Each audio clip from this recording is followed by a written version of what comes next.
le son, vous pouvez le reprendre. Le son. Oui. Mesdames et messieurs, bonsoir. Mesdames et messieurs les élus, monsieur le président du club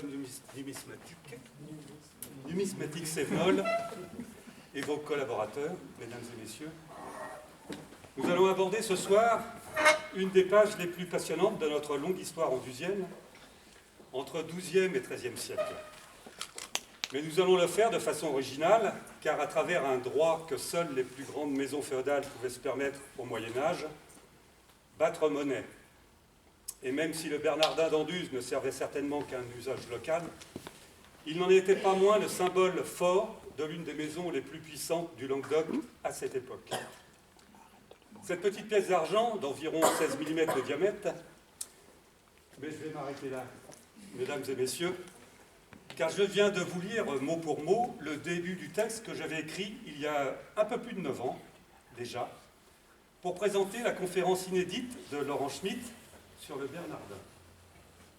Nous étions le 13 novembre 2010, et ce professionnel de la numismatique, expert reconnu des monnaies romaines, mais dont les compétences hors normes lui permettent d'aborder facilement une autre thématique comme celle des monnaies féodales, nous avait pour la première fois totalement captivés par ses connaissances, mais aussi et surtout par sa façon ludique et toute personnelle d'expliquer les choses.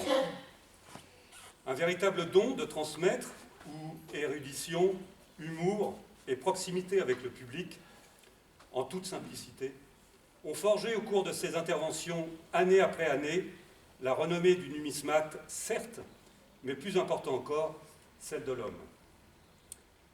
Vous aurez donc compris mon intérêt, mais aussi mon embarras, quand j'appris son souhait de vouloir ajouter un second volet à sa première conférence sur le monnayage d'Anduze. En effet, dans ma présentation d'aujourd'hui, que dire de plus sur notre intervenant et le sujet abordé, que l'on ne sache déjà sans faire un copier-coller, tentant d'ailleurs, de celle de 2010. D'autant plus que rien n'a filtré sur le contenu de la réunion de ce soir. Aussi, je vais me taire et aller m'asseoir pour écouter avec vous, et grand plaisir, notre ami Laurent Schmitt éclairer notre lanterne.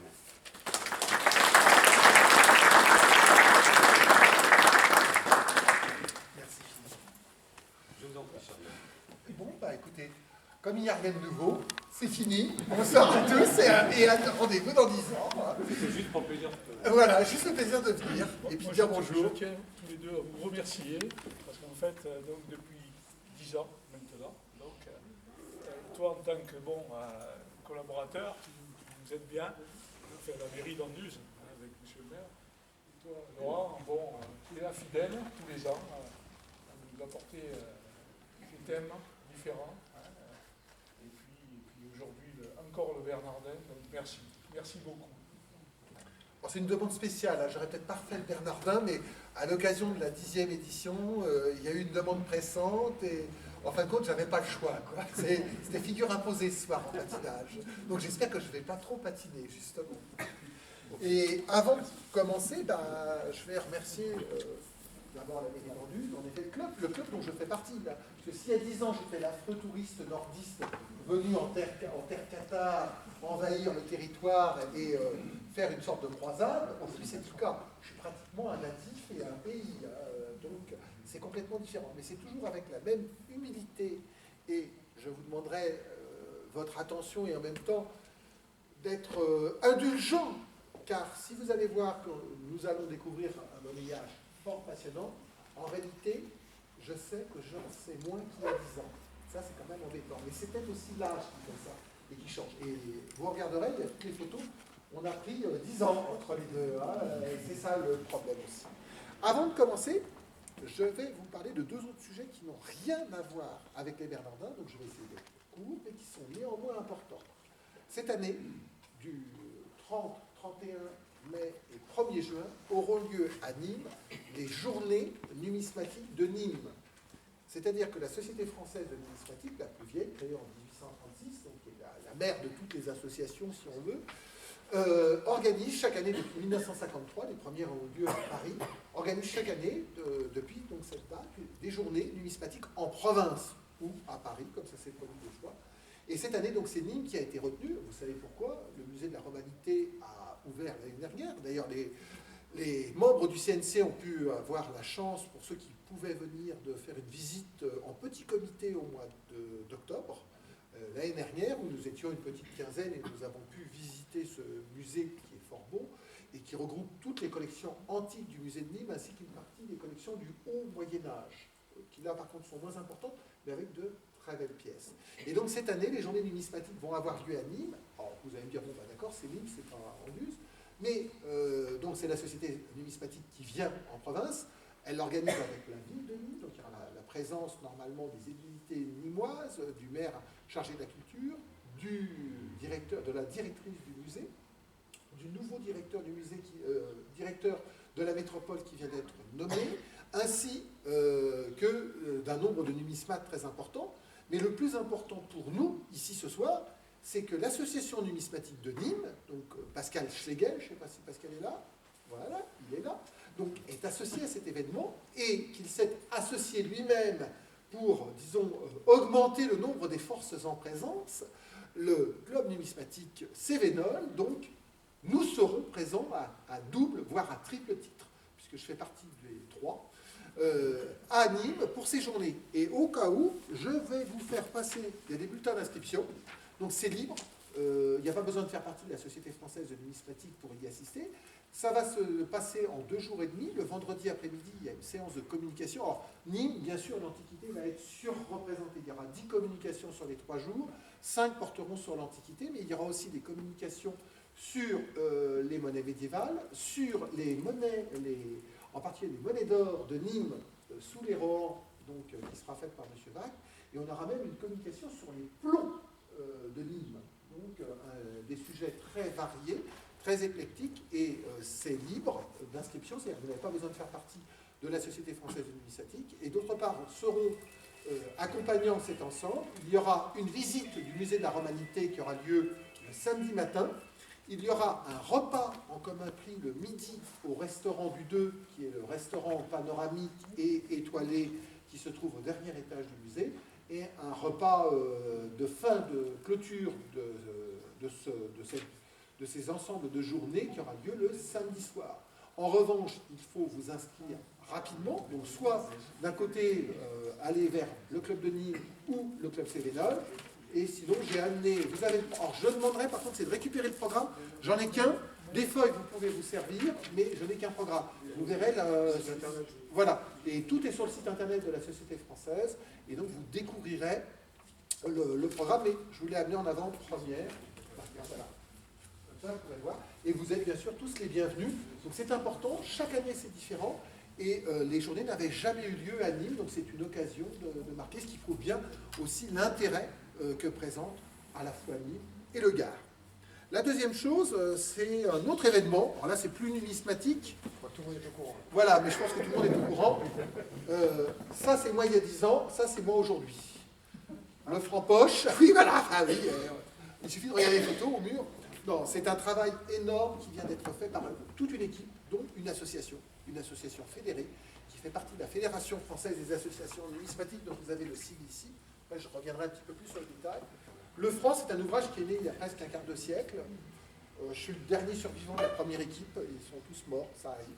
Mais il y a eu d'autres gens qui sont venus se greffer dessus. Et aujourd'hui, grâce à Philippe Terret, en chef d'orchestre, tout autour d'une équipe qui a travaillé d'arrache-pied, plus de 100 000 photos prises aux archives du ministère des Finances qui se trouve à Savigny-le-Temple et qui, en fin de compte, est l'extraction de ce qui se trouvait à la Monnaie de Paris quand la Monnaie de Paris est devenue une entreprise privée et donc a déménagé et reversé ses archives.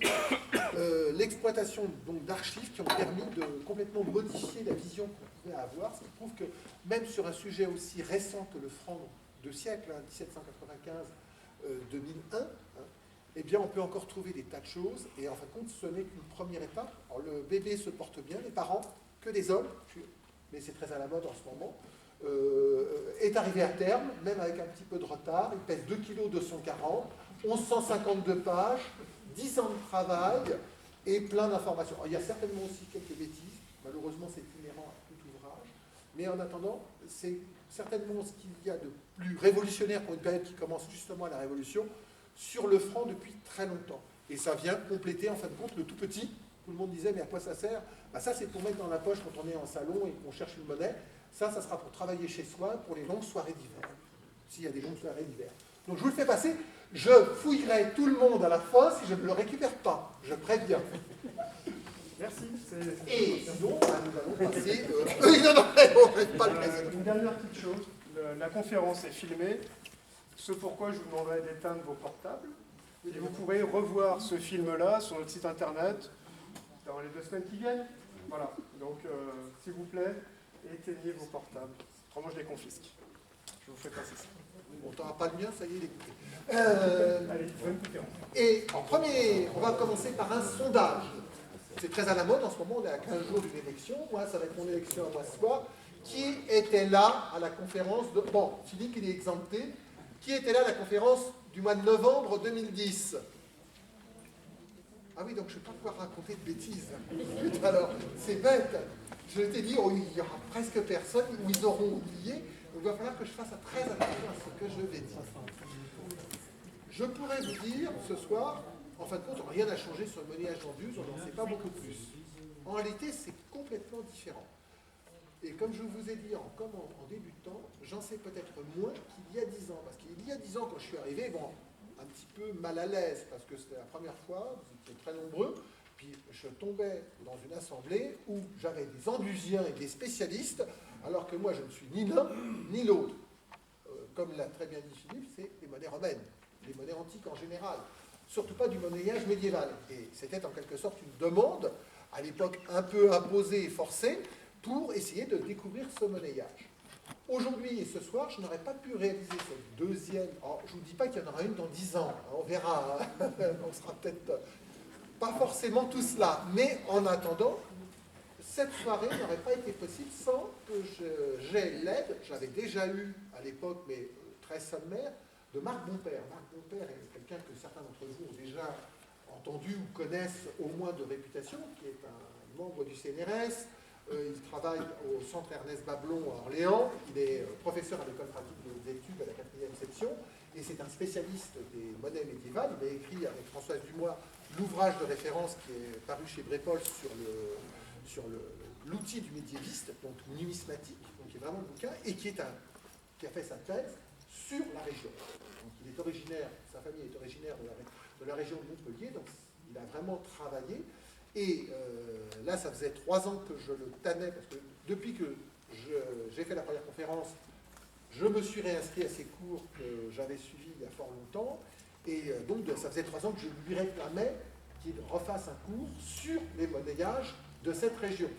Et pour des raisons multiples et diverses, ça n'avait pas été possible jusqu'à cette année, où nous avons eu 2 cours complets réservés uniquement au monnayage d'Anduze et à ces corrélations. Et en réalité, ce soir, c'est presque un binôme qui va vous parler, c'est-à-dire ici, moi physiquement, mais lui, par mon intermédiaire, qui va vous donner, en fin de compte, ses conclusions. Et vous verrez que ce que j'avançais il y a 10 ans, bah, c'est plus aussi sûr. Ce qui était sûr et péremptoire il y a 10 ans, aujourd'hui, est une hypothèse de travail à remettre en question et à confronter avec d'autres éléments. Et tout à fait possible. Alors, depuis pas mal de temps, on me tanne pour écrire un bouquin sur le sujet. J'ai reculé et freiné des 2 pieds. Je pense que Marc Bonpère nous livrera dans pas longtemps une synthèse sur à la fois le monnayage, sur la circulation monétaire et sur le sujet qui constituera notre conclusion. Mais je ne vais pas tout vous dévoiler tout de suite parce que sinon ça n'aurait plus tout à fait son charme. Voilà. Est-ce que vous êtes prêts ? Ah, bon, je vous disais, ça y est. Eh bien, on va reprendre où nous en étions. Nous sommes arrêtés au mois de novembre 2010. Je viens de terminer la conférence. Je me sens mieux. J'avais jamais vu autant de monde à une conférence. Et d'ailleurs, depuis, je crois qu'on n'a jamais réitéré le nombre de gens, hein, même pour notre conférence sur les faux 12 ans. J'avais jamais vu autant de monde et autant de gens aussi intéressés. Dans une petite ville de province, vous m'excuserez. À Paris, hier soir, nous écoutions Sylviane et Claude Pelletier nous parler du monnayage des Carnutes à Orléans. Nous étions 20 à la Sénat. À la SFN, la semaine d'avant, nous étions 19. Donc ce soir, vous avez largement battu encore une fois tous les records possibles. Donc j'espère être à la hauteur et nous allons reprendre notre fameux dossier. Donc le monnayage d'Anduze 10 ans après, alors, vous allez voir que ce monnayage, en fin de compte, il est d'Anduze parce qu'il en porte le nom, mais qu'il ne l'est pas autrement parce qu'il n'a jamais été frappé à Anduze. Et s'il y a une chose de sûre et certaine aujourd'hui que je peux affirmer, qui serait une sorte de démonstration, c'est que le monnayage Anduze n'est pas frappé à Anduze. Ça, c'est un problème réglé, et on ne reviendra pas dessus. Les participants, vous les avez. Anduze, qui depuis 10 ans nous apporte un soutien indéfectible, et c'est important, parce que ce n'est pas aussi évident que ça qu'une mairie, même si elle est intéressée par son patrimoine et par son passé, vienne en aide à une association ou soit participante et partie prenante dans ce type de manifestation. Pour vous, ça peut vous sembler normal et courant parce que vous le vivez tous les jours, mais quand vous êtes de l'extérieur et que vous arrivez, maintenant j'ai l'habitude, Philippe, on le voit tous les ans, on voit monsieur le maire arriver, etc. Mais ce n'est pas du tout le cas la plupart du temps, et souvent la monnaie est fort maltraitée quand ce n'est pas l'histoire tout court. Donc c'est quand même très important. Vous avez une chance extraordinaire, sachez l'apprécier et la goûter. Le deuxième, c'est le club. Si c'est aussi vivant et si on arrive à réunir aussi autant de monde, avec cette manifestation qui aura lieu demain qu'à la bourse, plus toutes les réunions, les résumés, vous avez peut-être vu qu'en bas, grâce à Aimé, vous avez pu découvrir une partie de l'histoire d'Anduze et que d'autre part, vous avez pu retrouver une partie des conférences qui ont pu être données ici sur les différents thèmes qui, depuis 9 ans, ont égrené nos réunions annuelles et qui ont permis de découvrir les aspects soit du monnayage Anduze lui-même, soit des aspects du monnayage local ou régional. Ça, c'est aussi important. Et je pense que pour un coup d'essai, c'est un coup de maître et qu'on peut remercier Aimé pour ça, parce qu'on a vraiment, on se rend compte du chemin accompli depuis la première année. Et en espérant, chez les Romains, on disait votis decademus, conclure par des vœux pour le 10e anniversaire, et encore bien plus pour le 20e. En général, ils mouraient au 11e, parce qu'ils ne survivaient pas très longtemps. Mais en attendant, on peut toujours faire des vœux pour notre 20e anniversaire. Et le dernier participant, donc la FFAN, pourquoi donc, la Fédération française des associations numismatiques, qui regroupe 50 associations, cinquantaine, 49 ou 50, et plus de 3000 membres. Donc c'est l'association numismatique la plus importante en France. Et ce soir, nous avons la chance, donc pourquoi je vous en parle? Parce qu'ils nous soutiennent depuis le début. C'est que le club Cévenol, à l'époque, ne l'était pas, mais il est devenu fédéré, fait partie des 50 associations fédérées, donc s'intègre dans ce mouvement. Et nous avons parmi nous ce soir notre président actuel, qui est au premier rang, donc Bruno Visentini, qui a été élu l'année dernière et qui porte actuellement les destinées de cette fédération pour essayer de développer la numismatique, à la fois du point de vue des collectionneurs, des associations, mais aussi tout simplement d'une numismatique plus lisible, plus visible, ce qui n'est pas forcément toujours évident, car rien que le nom, Philippe le rappelait involontairement, n'est pas forcément facile à prononcer, et son sens n'en est pas toujours compris par le grand public. Donc voilà pour les acteurs, et nous allons voir ce qu'est ce monnayage Anduze. Mais on ne peut pas commencer à parler du monnayage Anduze sans parler d'histoire, car la monnaie, en fin de compte, n'est qu'un leitmotiv, n'est qu'une entrée en matière qui va nous amener justement à permettre de redécouvrir cette histoire régionale, qui en fin de compte est liée à une histoire beaucoup plus importante. Et nous le verrons en particulier dans la conclusion. La suivante, s'il te plaît. Et donc nous sommes obligés de revenir un petit peu aux bases. Alors là, je vais certainement être trivial et très superficiel par rapport à la plupart des connaissances que vous pouvez avoir les uns ou les autres sur le sujet. Mais en attendant, si on veut comprendre le monnayage d'Anduze, donc Anduze n'est même pas sur cette carte des possessions des comtes de Toulouse, mais Anduze donc, est juste ici, et faisait partie du comté de Nîmes, et donc se retrouve dans cet ensemble très important, donc, qui était le comté de Toulouse, et qui va jouer un grand rôle dans l'histoire régionale et dans l'histoire de France, au tournant des XIIe et XIIIe siècles en particulier, avec la lutte qui va opposer les seigneurs du Nord aux seigneurs du Sud, et en particulier aux comtes de Toulouse, avec la fameuse croisade dite des Albigeois, donc qui commence en 1209 et qui va émailler pratiquement pendant un demi-siècle les différentes luttes qui vont opposer ces seigneurs du Nord, qui sont venus du Nord. Donc l'image emblématique reste celle de Simon de Montfort et de ses exactions. Et de l'autre côté, Raymond VII, dernier comte de Toulouse, qui finira en mourant par laisser le comté de Toulouse à sa fille, qui a épousé le frère de Saint-Louis, et le rattachement définitif à la France en 1271, à la mort successive des deux époux à très peu d'intervalle, et le rattachement, l'ancrage définitif au royaume de France. Encore qu'on pourrait être plus mesuré, car c'est une région qui posera par la suite encore de nombreux problèmes.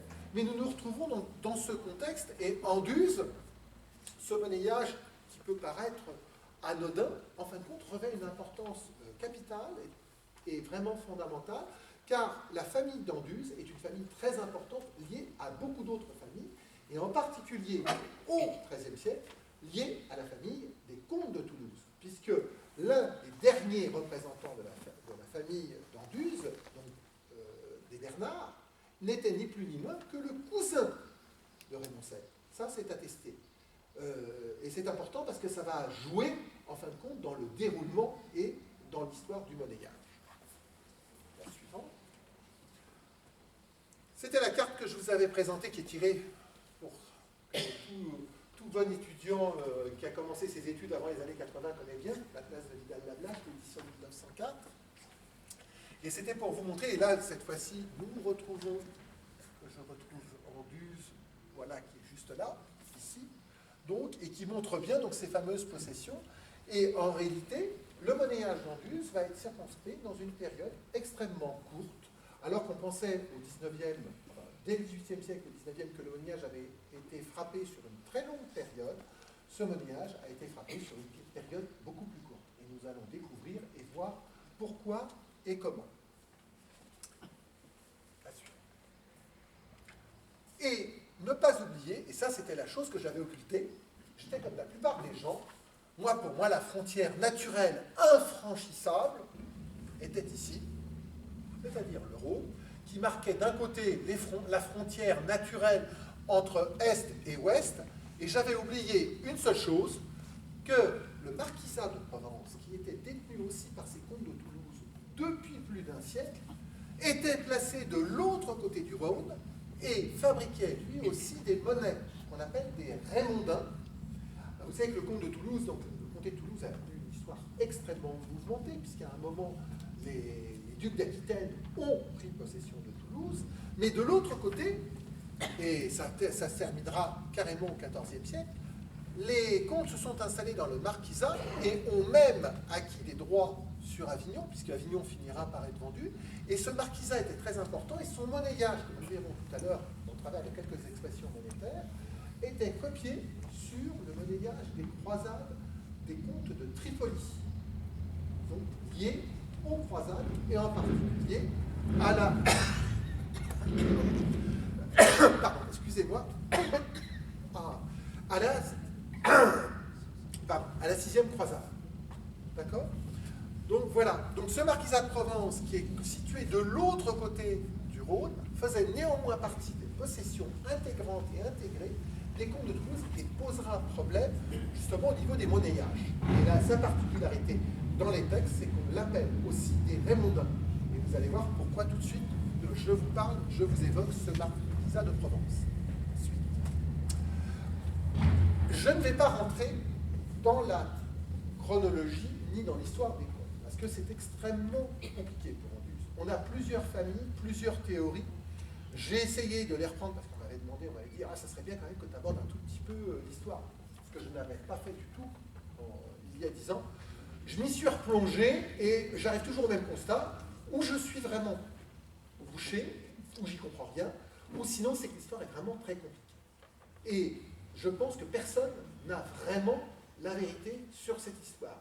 Mais en attendant, les filiations importantes se trouvent ici, à partir du XIIe siècle, et surtout donc, dans cette branche des seigneurs d'Anduze, que nous allons retrouver ici, avec Adélaïde de Roquefeuille, Bernard VI, Bernard VII et Pierre Bermond qui épouse Constance de Toulouse, ce qui explique le lien qui existe entre la famille d'Anduze et la famille de Toulouse. Et en réalité, cela nous mène pratiquement jusqu'à la fin, puisque dès les dates, nous allons les voir, entre 1229, 1236 et 1243, en réalité, les seigneurs d'Anduze vont perdre la possession de ces terres, vont être rachetés, dédommagés par le roi de France, et en fin de compte, le seigneur deviendra un seigneur pratiquement sans terre, alors que c'était un des seigneurs les plus puissants. On a du mal à imaginer la place que pouvait avoir Anduze. Pour que la maison de Toulouse s'allie à la famille d'Anduze, il fallait que ces liens soient très importants et que la famille, surtout, ait un pouvoir très important. Je vous redonnerai tout à l'heure, quand nous aurons avancé un petit peu plus, les titres de ces seigneurs d'Anduze. Donc voilà, donc je ne reviendrai pas sur l'histoire fort complexe. Je vous ai quand même mis, il y a quand même eu une très grosse découverte entre 2009 et aujourd'hui. C'est le sceau que vous avez là. C'est le sceau qui a été trouvé au château d'Aujac et qui est actuellement normalement étudié par Michel Popov, qui est un grand héraldiste et spécialiste de cette période et qui a pris sa retraite, c'est un ancien conservateur du cabinet des médailles, qui a pris sa retraite et qui vit dans la région, dans les Cévennes. Voilà. Donc ça, c'est important. Donc il y a beaucoup de choses. On a beaucoup avancé en sigillographie, par contre, on s'est mis à étudier, parce qu'on avait les monnaies au départ, vous allez voir que le dossier monétaire n'est pas si important, et il n'a surtout pas beaucoup évolué depuis 10 ans, alors que dans d'autres domaines, les plombs et la sigillographie, on a fait de très gros progrès. Et ici, je vous ai remis, donc vous avez vu tout à l'heure les armes de la ville d'Anduze, donc cette fameuse tour sur fond d'azur. Là, vous avez ici, je vous ai mis à droite, les armes de la famille d'Anduze. La suivante. Voilà, vous avez un deuxième historique plus complexe pour vous montrer justement, et je ne veux pas rentrer volontairement, parce que ça serait pas, à mon avis, on passerait l'exposé dessus, et je ne suis pas sûr qu'on sortirait avec un esprit plus clair, surtout que celui-ci est assez complexe, mais en attendant, qui montre les liens croisés entre ces différentes familles, entre les Toulouse, les Anduze, les Roquefeuille, les Narbonne. Donc toutes ces familles sont entremêlées et se marient entre eux et ont des alliances très importantes qui va permettre de tisser un tissu féodal, donc tissu féodal qui implique donc à chaque fois des liens de vassalité, donc d'hommage. La suivante. Voilà, nous voilà dans le vif du sujet, voilà à quoi pouvait se résumer le monnayage d'Anduze, et vous allez l'avoir à 3 époques différentes. Vous l'avez ici dans le premier ouvrage donc, que j'avais évoqué il y a 10 ans, donc, qui est Duby de Tonsel, donc, qui est paru en 1790, c'est un ouvrage posthume, et qui est le premier ouvrage, entre guillemets, à évoquer vraiment, réellement, les monnaies provinciales. On dit provinciales aujourd'hui, on disait féodales à l'époque. On a déjà un essai dans le traité de Leblanc, paru en 1682, mais ça, c'est vraiment le premier ouvrage consacré uniquement à ce monnayage, et où on découvre nos monnaies. Et vous aurez compris pourquoi nous les appelons des Bernardins, tout simplement à cause de l'initiale que nous retrouvons sur les 3 pièces qui sont présentées ici, et qui sont les 3 principaux types, même si nous avons quelques variétés, et donc qui viennent, en fin de compte, des seigneurs, alors que soit on les appelle Bernard, Bertrand, Bertram. Mais en réalité, c'est la même chose, et donc ils vont devenir des Bernardins dans les textes et dans les chartes. C'est ça la chose importante. Alors, avec un B, vous avez un bouquin qui s'appelle Silver Coins of Medieval France de Roberts, c'est un Américain qui a fait ça maintenant il y a une quinzaine d'années. Il y a 10 000 monnaies. À votre avis, avec un B, il y a combien de monnaies qui portent un B en dehors d'Anduze?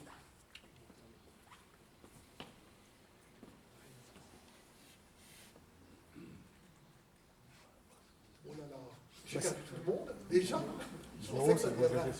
Eh bien, tout simplement, il y a une seule autre monnaie où il y a un B, et ce n'est pas des monnaies avec qui commencent par un B, hein, ce n'est pas Besançon, ce n'est pas Béziers, non, ce sont les monnaies de Châlons. De Chalon-sur-Marne, avec un B, et qui n'ont donc rien à voir du tout avec les monnaies d'Anduze. Vous voyez, déjà, ça, c'est quand même un signe. Sur plus de 8000 monnaies. Alors, 8000 monnaies sur un espace-temps très large, plus de 10 siècles, et sur un espace géographique très important, puisqu'il va des Pays-Bas, pratiquement jusqu'au nord de l'Espagne et jusqu'au nord de l'Italie. vous avez deux types. Alors, ce sont des croix au revers. Vous avez une croix, donc ici, une croix ancrée. Vous avez ici et là. Et là, on appelle ça une croix cercelée. D'ailleurs, qui peut être présentée de deux façons. Comme ça, à l'ancienne, ou comme ça, quand on considère que la croisette est le début, marque le début de légende. Ce qui serait peut-être plutôt à prendre en considération par rapport à celui-là. Et ça, à votre avis, ça se rencontre beaucoup en numismatique, dans les monnaies féodales, pareil, sur 8000 monnaies. C'est la seule. C'est la seule fois où ce type de croix est recensé. Et cette croix-là, une croix ancrée, alors, on dit croix ancrée ou croix terminée par des omégas. À votre avis, ça se rencontre beaucoup? On a 4 cas sur 8000. OK? Donc ça veut dire que nous avons des monnaies, des bernardins, dont le type de droit et le type de revers, en tout cas pour la principale, mais même pour les deux autres, est extrêmement rare dans la numismatique. D'où pouvaient venir ces types? Première question. Ensuite, vous avez donc ici, nous sommes en 1790, à la veille de la Révolution française. Ici, nous sommes dans le deuxième ouvrage le plus connu, qui est le Poet d'Avant, donc l'ouvrage consacré aux monnaies féodales, publié entre 1858 et 1862, qui contient presque 6000 monnaies, qui est l'ouvrage de référence encore utilisé aujourd'hui. On n'a pas autant sur les monnaies antiques, les Français ont beaucoup travaillé, sur les monnaies féodales, on repose, provinciales on dirait aujourd'hui, repose encore beaucoup sur les ouvrages anciens, et pour ne citer que le plus récent consacré à ce sujet, donc 2 seuls volumes sont publiés, l'ouvrage de Duplessis sur les monnaies féodales, ben, il a fait qu'une seule chose, il a fait du découpage et du réaménagement par rapport à ce Poet d'Avant et à son supplément paru en 1882 de Émile Caron, hein, qui a publié un ensemble de monnaies qui n'étaient pas comprises dans le Poet d'Avant et qui a été synthétisé par un ouvrage de Marchand, publié d'abord en épisode, en magazine, par petits fascicules à la fin du XIXe siècle, donc il y a déjà presque le siècle, et d'autre part, ensuite réuni dans un ouvrage qui est sorti en 1913, qui est le plus connu de tous, et qu'en général, c'est celui que les collectionneurs trouvent le plus facilement et ont comme ouvrage de référence pour les monnaies de cette région et de cette période, le Boudot, monnaie féodale, paru en 1913, hein, mais qui est très succinct, qui n'est qu'un résumé du monnayage féodal, mais en réalité qui était un ouvrage de vente, c'était un moyen pour vendre les monnaies. C'est tout. Donc c'était un catalogue de marchands, en fait, et un catalogue de marchands très simplifié. Alors que dans le Poet d'Avant, vous aviez des renvois, et des renvois qui pouvaient vous renvoyer jusqu'au Dubit Thompson. Et ici, vous avez donc, j'ai fait exactement la même chose, j'ai refait le même découpage, celui-là, celui-là et celui-là. Donc, nous avons 3 types de monnaies.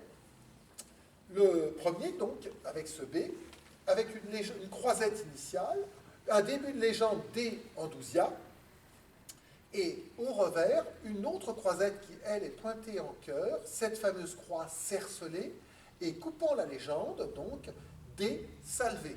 Ça, c'est pour le premier type. On reviendra un petit peu plus loin après sur ces différents types.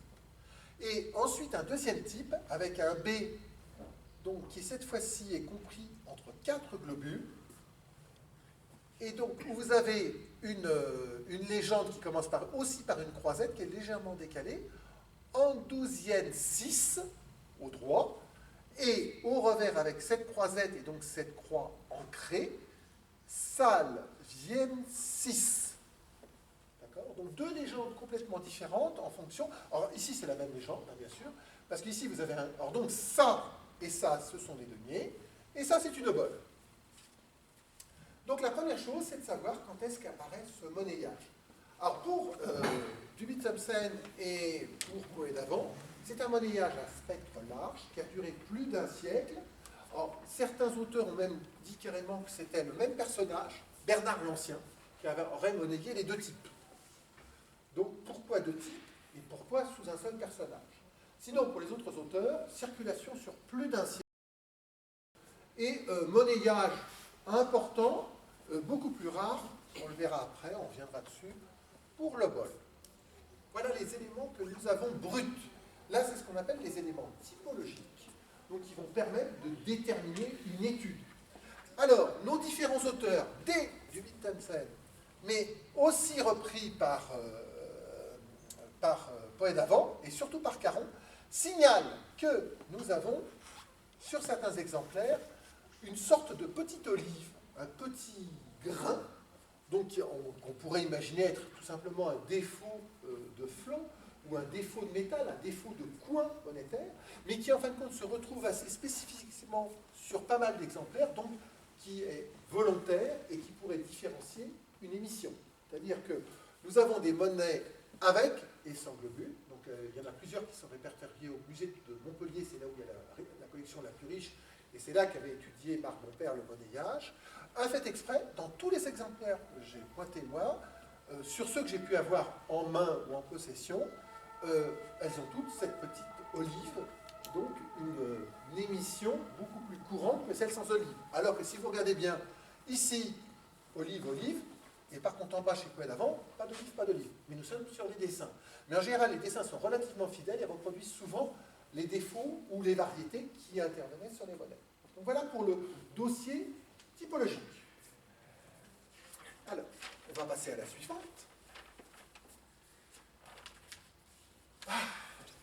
Et j'avais commencé par ça. Il y a 10 ans, c'était ça, le cœur du sujet. J'avais dit les Raymondins, ben voilà, en réalité, ça vient de ces monnaies-là. Ça, ce sont les armes de la famille de Roquefeuille. Vous avez vu, donc toujours pareil, donc Roquefeuille, on appelle ça des Raymondins. Pourquoi? Parce que tout simplement, ils ont ce R. Alors vous aurez remarqué tout de suite quelle est la particularité qui saute aux yeux quand on voit ces monnaies, à part le fait qu'elles ont un R au lieu d'un B. Quelle est l'autre particularité? La croix ancrée. Voilà, une croix ancrée. Alors attention, le monnayage d'Anduze n'est pas rare, le monnayage de Roquefeuille, lui, est rarissime, en particulier pour la plus petite dénomination, l'obole, qui n'était pas connue au XIXe siècle des différents auteurs, que ce soit Poët d'Avent ou Caron.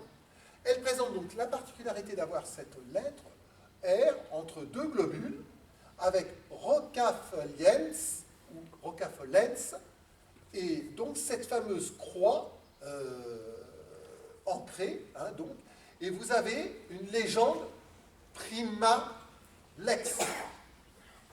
D'accord? Donc rien à voir avec a priori, sauf que donc ces deux monnaies semblent se ressembler. Si on peut revenir à la précédente, quand vous regardez, je n'ai pas voulu vous les superposer, mais BR, c'est un petit peu le même sens. Et que d'autre part, rappelez-vous ce que je vous ai dit tout à l'heure, on a 4 types monétaires avec la croix ancrée. Et un fait exprès, on en a 2 dans la région, un pour Anduze et un pour Roquefeuille. D'autre part, la famille de Roquefeuille, je vous l'ai dit tout à l'heure, je ne suis pas rentré dans les détails, mais est alliée. Il y a un Bernard qui a épousé une fille Roquefeuille. Et donc ça a permis de créer une branche qui se terminera par le rachat et le passage dans une autre famille, dans la famille de Rodez, au début du XIIIe siècle. Donc voilà pour les éléments que nous avons. Donc les monnaies de Roquefeuille sont extrêmement rares, extrêmement recherchées. Pour vous donner un exemple, une obole aujourd'hui vaut plus de 2000 €. D'accord? On parlera prix après, je donnerai quelques éléments de prix pour les... Tout ça a quand même bougé aussi en 10 ans par rapport à ce que nous avions. Est-ce qu'on peut passer à la suivante? Alors voilà, peut-être pour vous montrer, à un moment, les seigneurs d'Anduze donc, vont se trouver liés à la famille de Roquefeuille. Si on regarde nos monnaies, maintenant, si on peut revenir chronologiquement, donc on a ces monnaies, et on va revoir la précédente aussi, s'il te plaît, et ces monnaies, il est à peu près logique que ces monnaies-là ont été frappées à peu près en même temps que les monnaies de Roquefeuille. Donc, si on ne peut pas dater les monnaies d'Anduze, on peut dater les monnaies de Roquefeuille, puisque c'est à partir du moment du mariage avec Yolande de Roquefeuille qu'il y a apparemment ce monnayage qui fait son apparition. Donc, on serait dans une date circonscrite, grosso modo, autour du XIIe siècle. Et dans la typologie monétaire, c'est ce type-là qui était donné comme le plus ancien et qui l'est encore. On va voir pourquoi. Moi, en 2009, j'avais pensé à une autre théorie. On va revenir à celle d'Anduze. Voilà. J'avais pensé que le type, puisque ça c'est le type contemporain de Roquefeuille et qu'on est au XIIe, que ce type-là est beaucoup plus courant en dehors de l'obole. L'obole est assez rare, mais le type de denier se rencontre quand même assez facilement, même s'il y a une des deux variétés qui est plus rare. Celui-là étant beaucoup moins commun, beaucoup plus difficile à trouver, c'était le monnayage qui avait duré le moins longtemps. Donc soit il pouvait se trouver en début de phase, ou au contraire, à l'extrême fin. J'avais pensé, vu l'inspiration de type de croix, ce type de croix se rencontre dans certaines monnaies aragonaises du XIIe siècle, qu'il pouvait donc être le plus ancien. Et c'est ce que pouvait laisser supposer l'ouvrage de Duby, puisque c'est le classement auquel il avait recouru en 1790 et qui était repris, alors que nous allons voir qu'en réalité, et aujourd'hui Marc Bompère, nous en avons rediscuté au cours des cours, pense vraiment, d'après les trésors et d'après l'ouvrage de Duplessis, que celui-là serait le plus ancien et celui-là serait le plus récent. Voilà, ce qui est la théorie aujourd'hui largement défendue.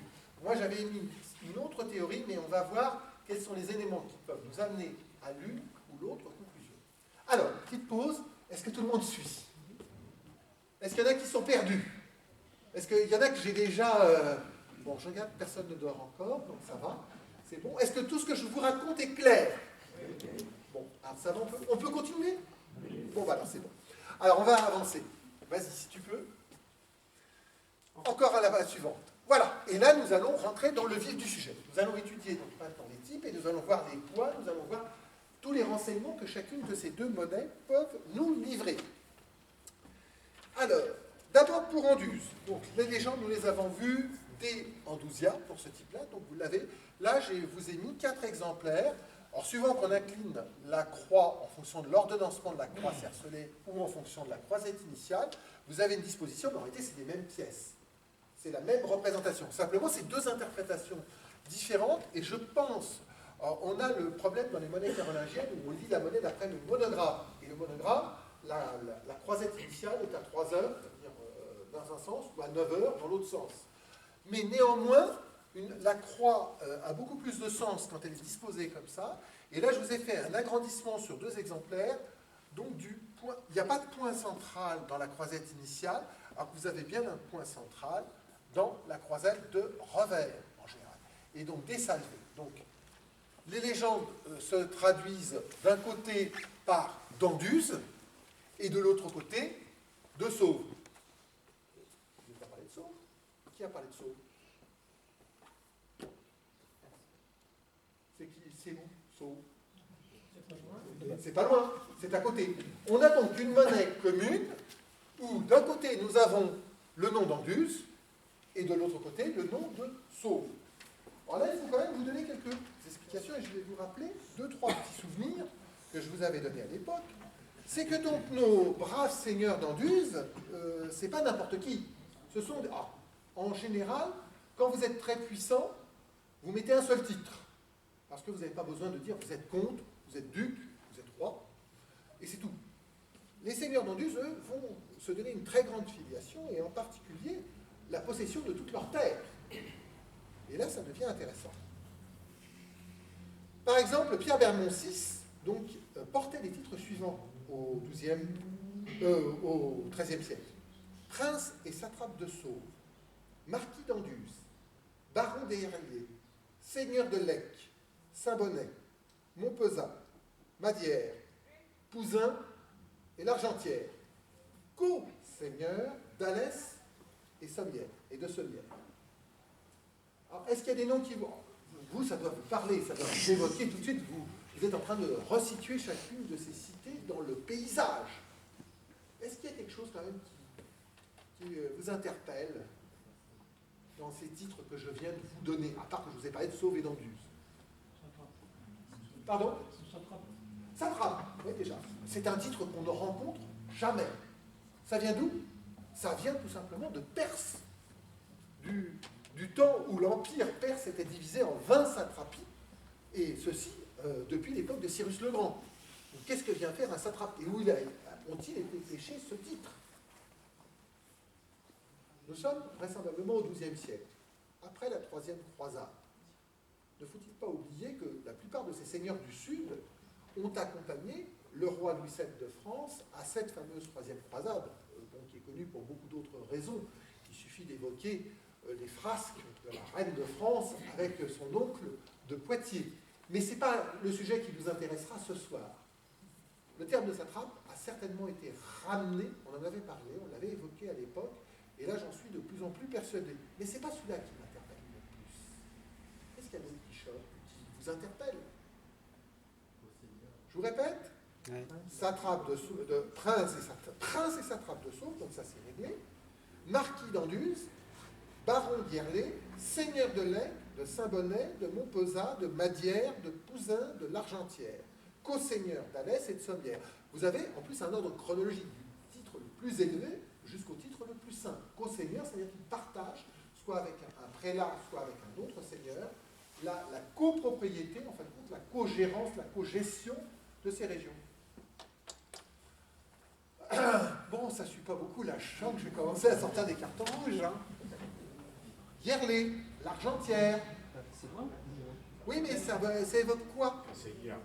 Oui. Il faut dire Oui, hier. Il faut dire hier. Hier. Pardon, excusez-moi. Baron d'hier. Voilà, baron d'Hierle. Bah oui, c'est ça, c'est des mines. C'est des mines. Et des mines de quoi? Des mines d'argent plomb. Bon, vous allez me dire, on est dans une région de mines qui a connu une très grande exploitation au XIXe siècle. Mais là, quand vous êtes à l'Argentière, vous êtes quand même, et à Hierle aussi, vous êtes déjà loin. Mais en attendant, pour que les seigneurs d'Anduze indiquent qu'ils sont seigneurs ou possesseurs de ces régions, ça veut dire que ça avait un sens pour eux. Et ces mines, c'était des mines d'argent plombifère, très importantes. D'accord? Donc on va passer aux deux... Alors ça, c'est... Là, pour l'instant, on ne refait pas de chronologie, on met le dossier par terre.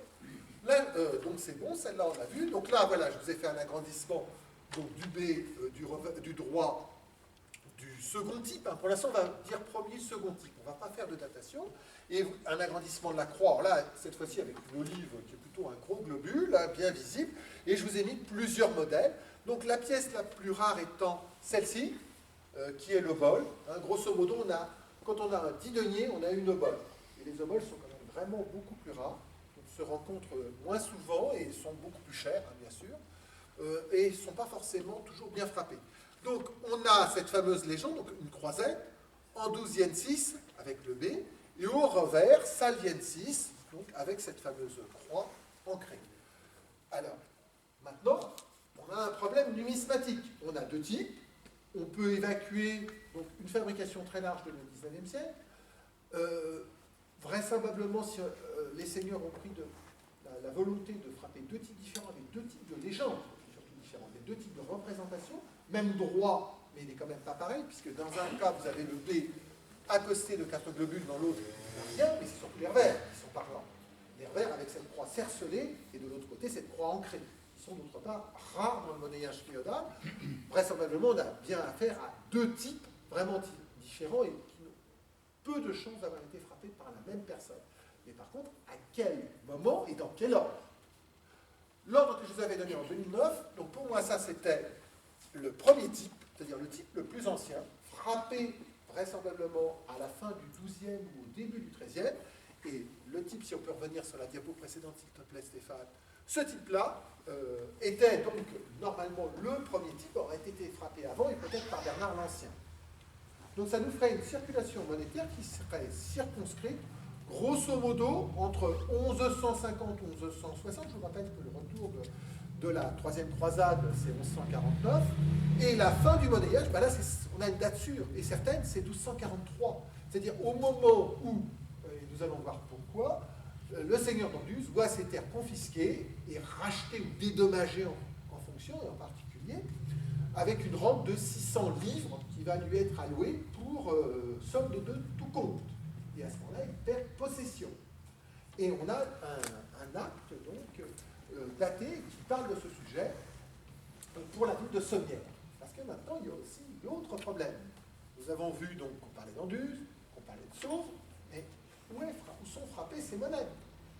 C'est ça le grand problème. Est-ce que ces monnaies étaient frappées à Anduze ou à Sauve? Ou est-ce que le droit était fait à un endroit et le revers à l'autre? Ça peut exister. Hein. On a des ateliers itinérants, par exemple pour l'époque carolingienne, où l'atelier se déplace en fonction du lieu de frappe. C'est-à-dire qu'on a un atelier central, et ensuite, on a plusieurs revers, et en fonction du revers, on va frapper à différents endroits. Mais là, ça ne semble pas le cas. Et donc l'atelier serait tout simplement à Sommières. Alors pourquoi Sommières? Parce que nous avons des renseignements, et en particulier on a ce qu'on appelle un olive, une charte, donc, qui est un petit peu plus tardive. Donc c'est la charte de 1265, qui est reproduite dans l'ouvrage de Barthélemy sur les monnaies en latin, donc, où on parle bien de Raymondin et de Bernardin. Donc 1265, et le seigneur, donc, qui s'appelle Pierre de Cruz, dit « Moi, en fin de compte, j'ai des droits sur le monnayage qui est frappé là ». Mais on lui répond « Non, non, vous n'avez aucun droit parce que ce ne sont ni des Raymondins ni des Bernardins. Et de toute façon, les droits, c'est le roi qui en a hérité, c'est lui le véritable propriétaire. » Alors, je peux vous commencer à vous le lire. C'est du latin, c'est du bas latin. Donc, « Accedans ad dominum regem Petrus de Cruzo, mines petelat ad domino rege sibi deliberari. » Et je peux vous continuer, il y a 35 lignes comme ça. Vous l'avez. Alors, tout à l'heure, ah oui, tiens, on n'a pas fait. J'espère. Alors, ceux qui l'ont déjà eu il y a 10 ans, j'ai pas refait le nouveau texte. Parce que pour l'instant, je ne suis pas sûr. Il y a encore trop d'incertitudes. Mais j'avais fait pas mal de choses de recherche à l'époque. Et grâce à l'obligeance de Stéphane, vous avez des photocopies. Donc, ceux qui l'ont eu il y a 10 ans, ce n'est pas la peine. Il n'y a rien de changé. Par contre, tous les autres peuvent se servir. Et vous aurez ainsi un témoignage de notre soirée.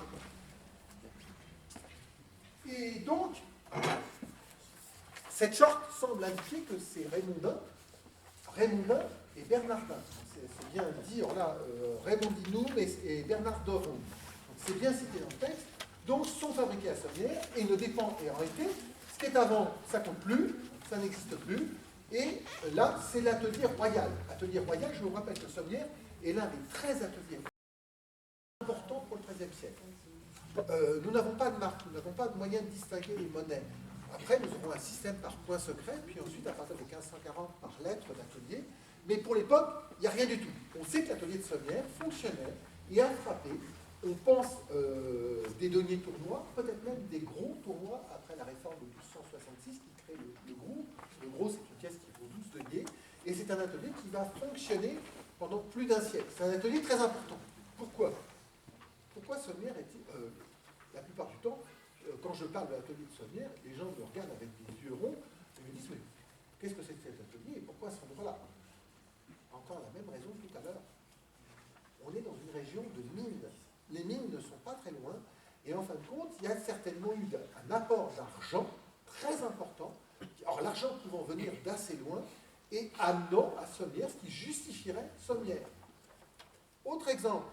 Sommières va perdre énormément de son importance à partir de Philippe le Bel. Pourquoi? Parce que Philippe le Bel, vous vous rappelez tout à l'heure notre frontière infranchissable, va installer un nouvel atelier monétaire. Et où va-t-il l'installer?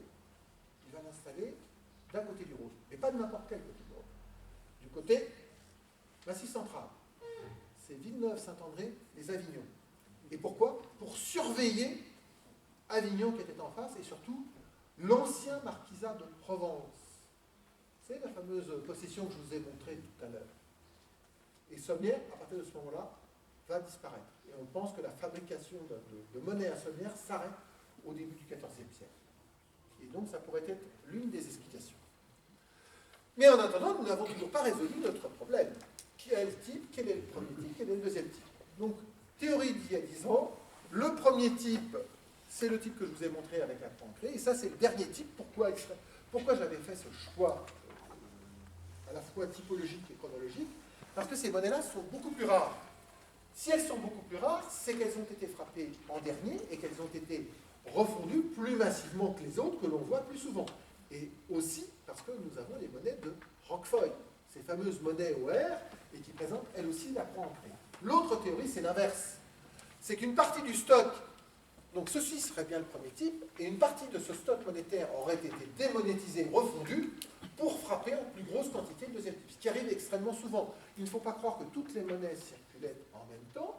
Il y avait une partie qui pouvait se retrouver en commun, c'est pour ça qu'on a dit au départ une circulation extrêmement large et une étendue chronologique importante, mais souvent, une monnaie chassait l'autre. Mais en général, c'est la bonne monnaie qui est chasse, enfin, la mauvaise monnaie chasse la bonne. C'est la loi de Gresham en période médiévale, c'est-à-dire que la monnaie de poids plus faible et de titre moins bon disparaît. Ah, mais il y a un problème assez c'est que les deux monnaies sont de même titre et de même poids.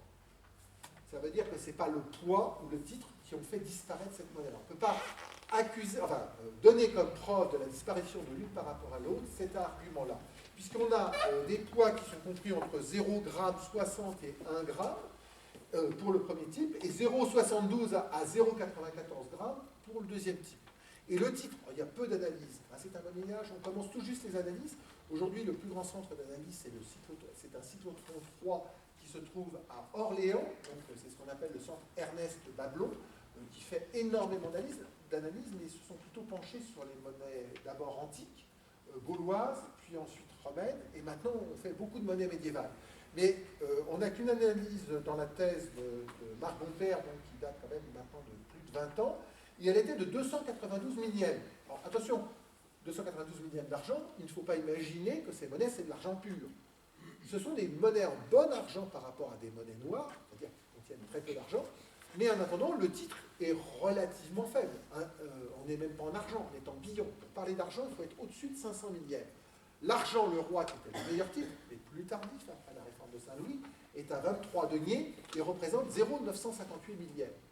Donc vous voyez, c'est pour vous donner. Mais en attendant, son cours était important. On va passer à la diapo suivante. Donc celle-là, on l'a vue. La suivante. Voilà toute la région, mais cette fois-ci sans territoire, sans rien. Et le titre de ce denier d'Anduze était comparable au titre du Melgorien fort. Melgorien fort, c'est la monnaie de Melgoy. Donc une monnaie qui avait été très courante, qui avait connu un grand rôle au XIIe siècle, qui avait inondé toute la région. Et vous avez là, ici, l'aire de circulation de cette monnaie de Melgoy. Alors que la monnaie d'Anduze a une circulation plus réduite. Vous allez voir. Là, maintenant, nous parlons de circulation. C'est-à-dire que ces monnaies, qu'elles soient frappées, qu'elles aient été frappées à Anduze, ou à Sauve, ou à Sommières, comme c'est prévisible, ont circulé. Où les trouve-t-on? Ah. Alors là, il faut que je reprenne. Parce que ça n'a pas tellement changé. On n'a pas eu beaucoup d'autres découvertes. Les trésors, donc, pour les monnaies d'Anduze et de Sauve, sont peu nombreux. Alors, Jean Duplessis, dont je vous ai parlé tout à l'heure pour l'ouvrage médiéval, où il a fait ce redécoupage, a traité, maintenant de façon un petit peu ancienne, il y a plus de 30 ans, donc vous voyez, la science n'avance pas vite en la matière, mais a fait 2 ouvrages fondamentaux sur les trésors monétaires d'époque médiévale. Et avait dressé une carte de ses trouvailles, donc qui a débuté déjà, lui, 25 ans avant, donc ça nous ramène à la fin des années 50. Et il a publié donc 2 volumes, un en 85 et l'autre en 90. Et donc, pour les monnaies du premier volume, il avait surtout un trésor, le trésor de Roquechaude, donc arrondissement d'Alès et canton de Barjac, découvert au XIXe siècle, 1841-42, qui aurait contenu plus de 5000 monnaies, plus de 5 kilos d'argent. D'accord ? Et donc qui aurait été enterré entre 1209 et 1220. Là, on est en pleine période de troubles dans cette région, puisque ça correspond à la grande période, disons, de l'invasion nordiste vers le sud, et en particulier dans ce qu'on va appeler, entre guillemets, la croisade liégeoise, et qui a, disons, culminé avec le siège de Toulouse, hein, entre autres, la mort de Simon de Montfort sous les murs, et donc une première trêve qui a amené ensuite le roi Louis VIII à intervenir directement et à mener la deuxième partie, qui va obliger le comte de Toulouse à se soumettre une première fois par le traité de Paris en 1229. Donc ce trésor de Barjac, enfoui entre 1209 et 1220, contenait donc des deniers du deuxième type, c'est-à-dire avec la croix ancrée. Et un exemplaire de ces monnaies avait été surfrappé sur une autre monnaie, sur un denier d'orange. Donc on n'a pas simplement des refontes, on peut aussi avoir des surfrappes. Ça c'est très intéressant et c'est assez rare en domaine médiéval, surtout quand on peut des... Parce que si la surfrappe est bien faite, on ne voit rien. Là, on arrive à distinguer donc un denier de la famille des Baux qui a été surfrappé par un denier d'Anduze. Donc on avait un terminus des émissions d'Anduze qui serait au plus tard dans les années 1220 pour ce type. Le trésor est conservé en partie au musée Calvet à Avignon, donc, qui a pu être examiné il y a quelques temps quand nous sommes allés faire des journées numismatiques à Avignon il y a 3 ans. 2 ans. Ça, c'était pour le premier type. Pour le deuxième volume, nous avons plusieurs trésors, donc des trésors. Donc, un qui est trouvé en Haute-Loire, le trésor d'Esplay, Saint-Marcel, donc qui est dans le canton du Puy, découvert en 1838, qui contenait 800 monnaies d'argent, enfouissement vers 1241-1245 cette fois-ci, et le trésor contenait quelques deniers du deuxième type, c'est-à-dire à la croix cercelée. Un deuxième trésor découvert en 1880 à Saint-Jean-de-Vestre, dans le département de la Loire, donc Haute-Loire, Loire. Hein, on est quand même assez haut. Arrondissement de Montbrisson, contenait 1548 monnaies, dont 24 deniers d'Anduze et Sauve, donc avec encore le deuxième type, c'est-à-dire cette croix cercelée des Ondouzias. Trésor enfoui vers 1223-1245. Alors pourquoi on a des fourchettes aussi larges? Parce que les monnaies n'étant pas datées, ne portant pas de date, on travaille les unes par rapport aux autres. Et c'est comme ça qu'on arrive à avoir ces fourchettes-là. Un troisième trésor trouvé dans le Gard, cette fois-ci, à Saint-Paulette-Caisson, en 1965. Alors vous aurez remarqué que tous nos gros trésors ne sont pas trouvés récemment, ils datent du 19e siècle. Et un fait exprès, on ne trouve plus rien en France au 20e. Là, c'est un des rares exemples.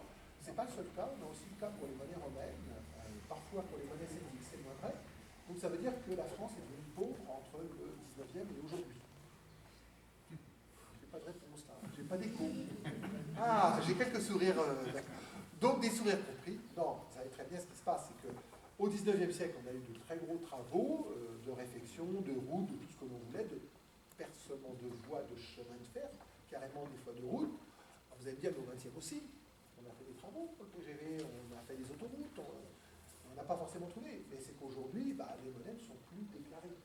Donc on a énormément de pertes d'informations.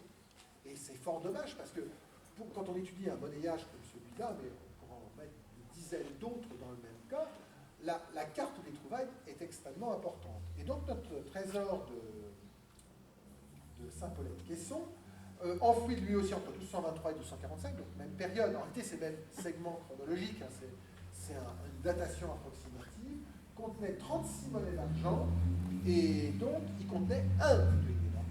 Hein, vous voyez, au 19e on trouve 5000, au 20e on trouve 36. C'est tout à fait la même chose. Et enfin, pour faire plaisir à notre ami Jonas, on a un trésor, le trésor de Lutry, dans le canton de Vaud, voilà, je le vois sourire là-bas au fond, donc qui a été découvert en 1846, lui qui contenait environ entre 1000 et 1200 monnaies, et donc qui aurait été enfoui vers 1240, et donc toujours avec cette croix cercelée. Donc, si on écoute les trésors, il n'y a pas de raison que les trésors mentent. Le premier type resterait bien le premier type, c'est-à-dire c'est le type avec des Ondouzias et des Salvées, croix cercelée, ce seraient les monnaies les plus récentes, alors que c'est le premier type. Et le deuxième type, avec notre croix ancrée, serait bien le type plus ancien. Et ça voudrait dire que dans la chronologie, les monnaies de Roquefeuille ont été frappées assez tôt dans le XIIe siècle, c'est-à-dire 1250-1300. Voilà, ça c'est pour la première théorie. On a aussi pour complément quelques trouvailles isolées, donc une à Saint-Guilhem-le-Désert, environ, pas très loin, bien connue, c'est bien connu. Une autre, trouvée au château de Verdun, parmi 10 deniers, il y avait une obole de l'atelier d'Anduze et Sauve, et un denier d'Anduze et de Sauve aussi, et un denier d'Anduze et de Sauve a été trouvé parmi 65 monnaies, 65 pièces à Pérépertouze dans l'Aude. Voilà. Mais là, ce sont des trouvailles isolées, donc c'est sur un terrain en général beaucoup plus grand. On n'a pas de datation absolue et ça donne simplement, ça indique une présence, une circulation, mais sans pouvoir être plus précis. Donc, si nous suivons la première théorie, nos monnaies d'Anduze, elles ont circulé grosso modo entre 1150 et 1250 maximum. Je vous rappelle 1243 étant une date couperet, puisque c'est à ce moment-là que le seigneur d'Anduze perd au profit du roi de France ses possessions. Comment les a-t-il perdues? Tout simplement parce qu'il a pris le mauvais parti. Il a pris le parti de qui? Il a pris le parti du comte de Toulouse, qui était son cousin. Je vous rappelle qu'une Constance de Toulouse a épousé un Bertrand. Et donc, que la famille d'Anduze s'est retrouvée dans la mouvance des comtes de Toulouse. Ceci au début du XIIIe siècle, c'est-à-dire à un mauvais moment où les seigneurs du Nord s'opposaient aux seigneurs du Sud. Et nous sommes à un moment où, en fin de compte, donc, on avait une longue période de stabilité avec Raymond V de Toulouse, qui meurt en 1194. Tout va changer avec Raymond VI, qui va se retrouver dans le conflit albigeois, et va être obligé donc finalement de signer le traité de Paris, et sera continué par Raymond VII, en fin de compte, qui devra finalement se soumettre, après avoir tenté vainement de se révolter contre Saint-Louis, enfin le futur Saint-Louis, Louis IX en l'occurrence. Et notre seigneur d'Andus, qui au départ avait signé une trêve avec le roi de France, avec promesse de ne pas reprendre les armes, parce qu'il avait soutenu le comte de Toulouse, 3 ans après va les reprendre, c'est en 1236, et c'est comme ça qu'en 1243, on aboutit à la saisie de ces terres, de toutes ces terres, et d'un dédommagement global de 600 livres. Alors 600 livres, une livre, c'est 20 sous, 240 deniers.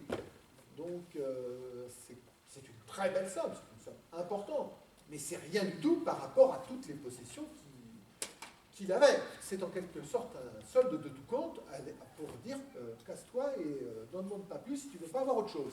Parce qu'il s'était révolté, et si au niveau de l'hommage, il relevait du comte de Toulouse, l'hommage lige, il le devait au roi de France, parce qu'il s'était déjà soumis au roi de France. Donc là, ça aurait pu être considéré comme une félonie, et ça pouvait le mener beaucoup plus loin que la saisie de ses propres terres. Ça pouvait aller jusqu'à l'exécution. On en aura des exemples sous Philippe le Bel. Donc, qu'en est-il et que peut-on conclure sur notre sujet? Je vous ai mis donc plusieurs monnaies pour vous montrer les autres monnaies qui circulaient. Donc ça, vous l'avez reconnu. Oui, Ah, et c'est quoi? Bernardin. Voilà, c'est un Bernardin. Et ça, c'est quoi?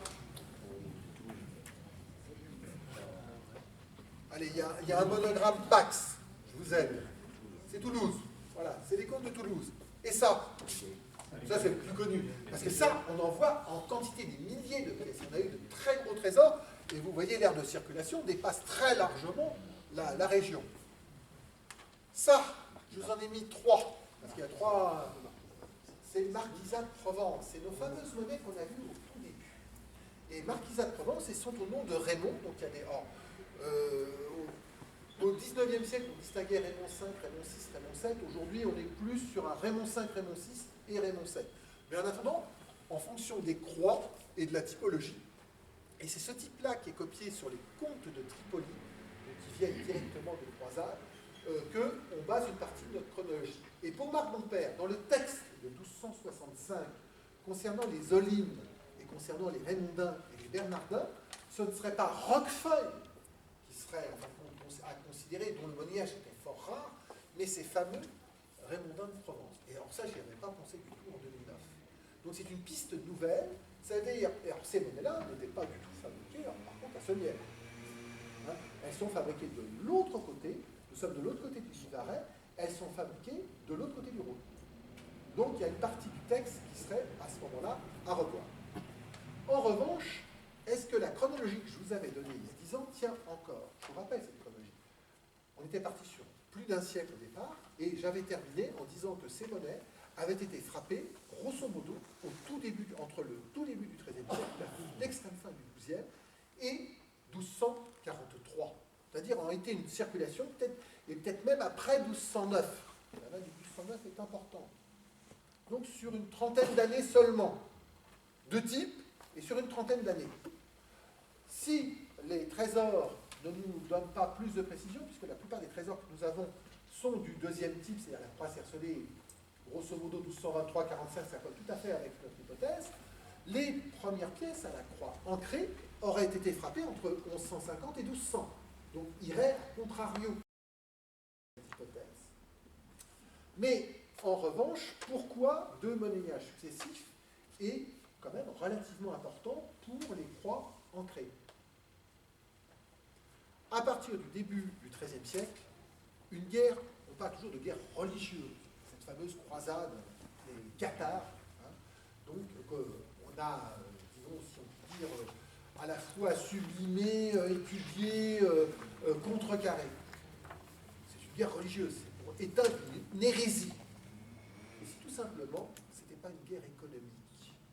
Une guerre, les seigneurs du Sud sont en train de mettre en exploitation des mines d'argent très importantes, marquisat de Provence, Toulouse, plus toutes les monnaies de l'arrière-pays. Ils sont en train de s'enrichir extrêmement vite.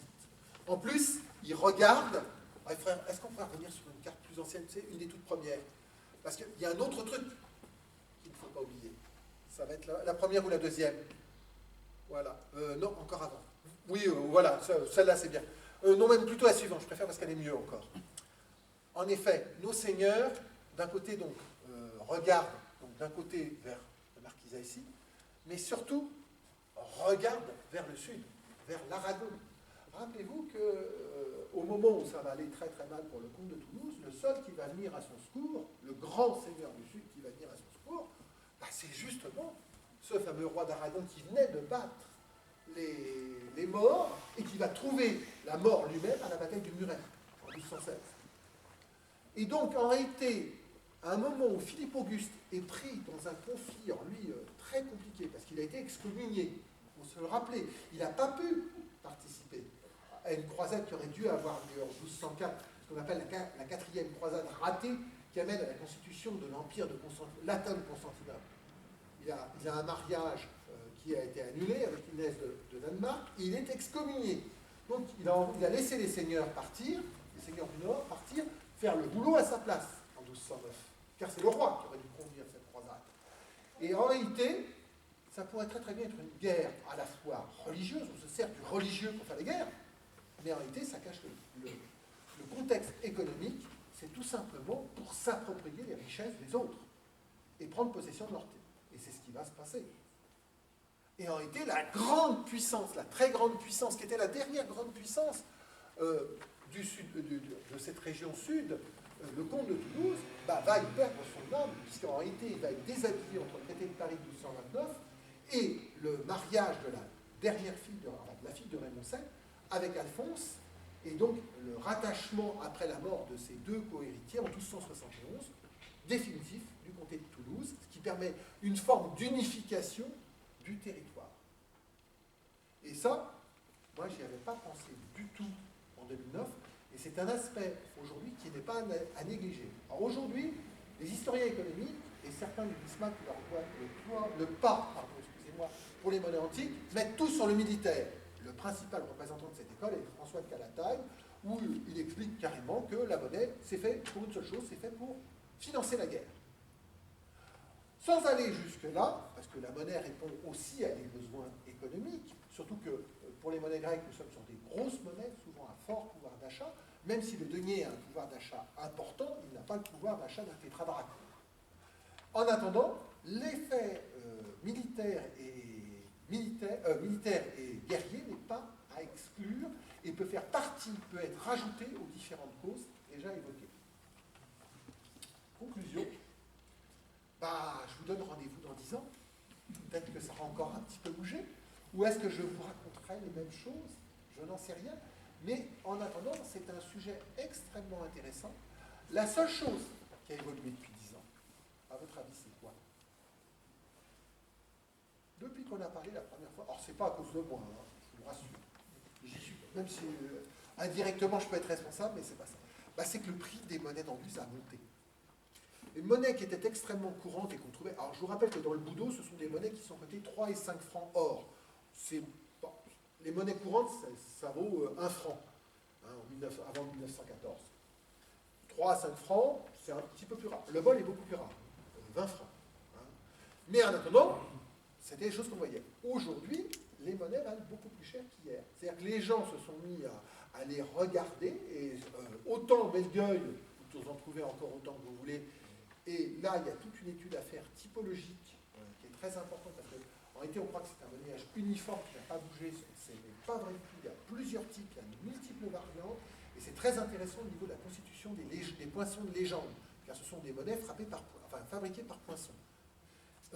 Anduze, le monnayage reste rare. Pour vous donner un exemple, je signalais une obole en 2010, j'en ai pas eu une depuis. C'est-à-dire que sur une période de 25 ans, une obole d'Anduze. Et comme il n'existe qu'un seul type, on n'a pas retrouvé le type à la croix cercelée, ça reste quand même relativement rare. Et on a quand même pas mal de monnaies féodales. Les deniers, on en voit apparaître de temps en temps, mais dans le temps, Anduze, personne n'en regardait. Aujourd'hui, dès qu'il y a une monnaie d'Anduze qui apparaît sur le marché, elle disparaît immédiatement. monnayage à suivre de toute manière. Pour conclure, je vous remercie d'abord de m'avoir écouté jusqu'au bout. J'ai vu personne s'endormir, même s'il y a eu quelques faiblesses à certains moments. Je dénoncerai personne. J'espère que ça vous a intéressé, que ça vous donne envie. La numismatique est quelque chose d'extraordinaire parce qu'elle est un lien avec l'histoire. Si on ne regarde qu'une monnaie en tant que telle, que nous avons fait dans la première partie, la typologie, c'est un travail minutieux, demandant beaucoup d'attention et beaucoup de rigueur, mais que n'importe qui peut faire. Parce qu'en fin de compte, il s'agit uniquement d'un regard aiguisé sur quelque chose. Le lier ensuite à l'histoire, mais pas seulement l'histoire, c'est-à-dire aussi aux autres éléments, la sigillographie, la géographie historique, l'économie, et d'autres aspects, la chéanologie, là on a encore pas mal de problèmes. Là, ça prend tout son sens et ça permet de remettre en phase un monnayage qui peut paraître anodin et qui, lorsqu'il est livré lui-même et seul à notre sagacité, n'apporte pas grand-chose, de le replacer dans un contexte et de le remettre en musique avec le reste des monnaies, le reste de l'histoire. Et c'est peut-être ça le message le plus important. Et si vous avez la chance d'avoir une monnaie d'Indus ou que vous envoyez une demain au salon, j'espère que le regard que vous porterez dessus, même si vous ne l'achetez pas, sera différent et que vous ne pourrez plus jamais la considérer de la même manière. Je vous remercie.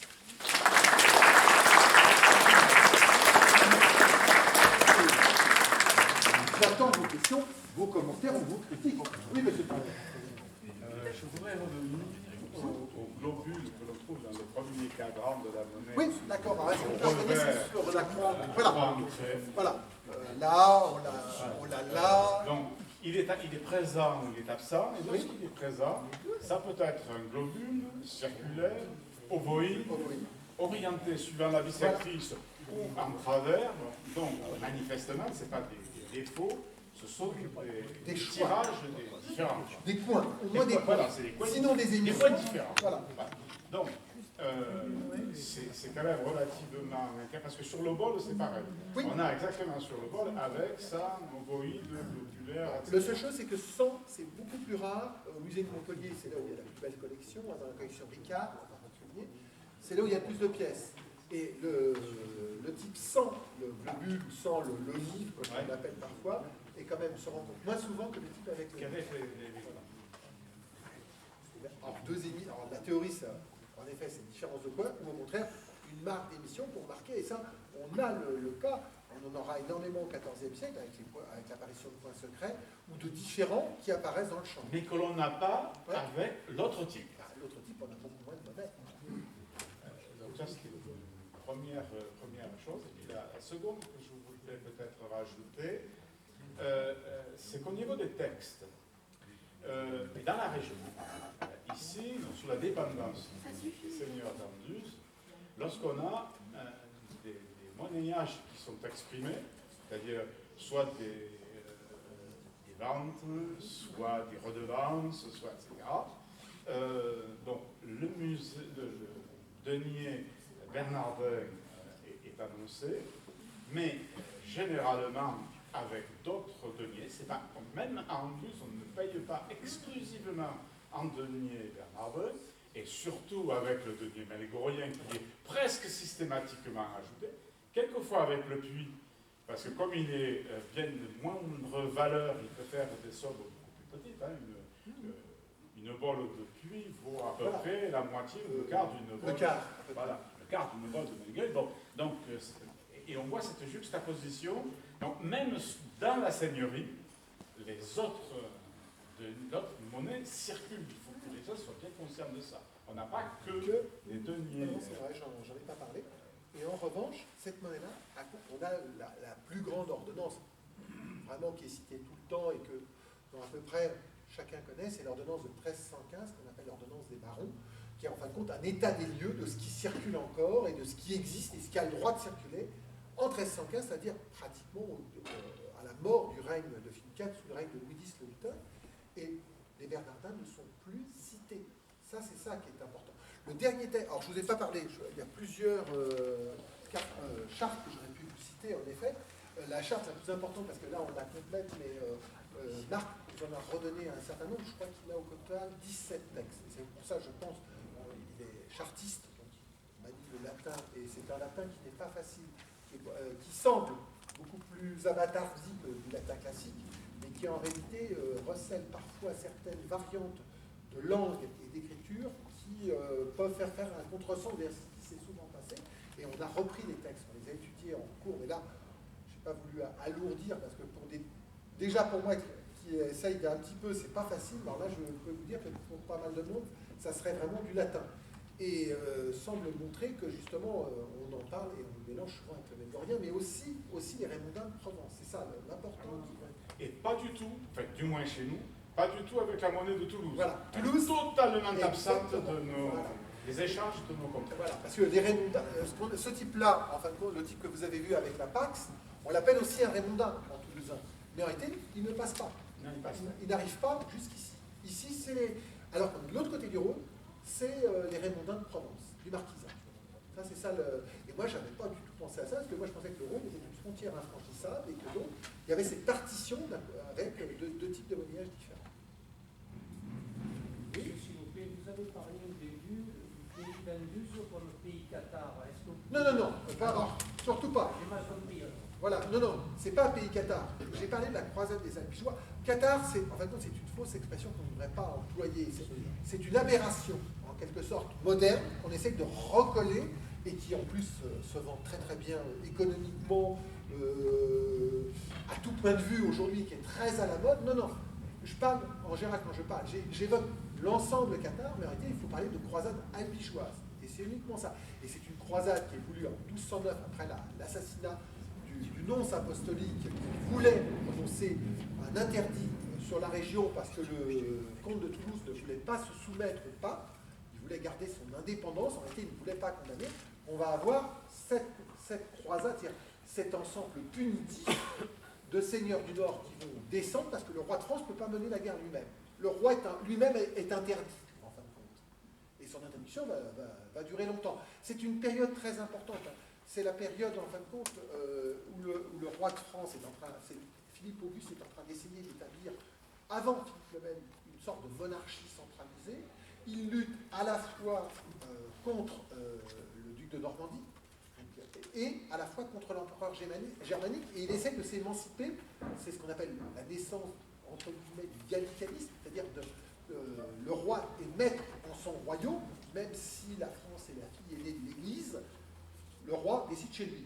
Et donc c'est une guerre larvée et qui va se terminer, on le sait très très bien, c'est la bataille de Bouvines, c'est la bataille de la Roche-aux-Voines, c'est-à-dire que c'est le roi qui va triompher de tout le monde, mais il a mis 15 ans.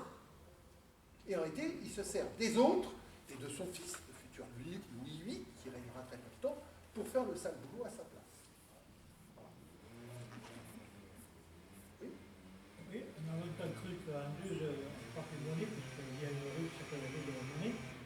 Mais bon, est-ce qu'il y avait sûrement un endroit spécial, un comptoir, tout ça, qui devait distribuer, je ne sais pas si dans d'autres communes, Saint-Jean-du-Gard, Daniel, est-ce qu'il n'y a pas de rue de la monnaie?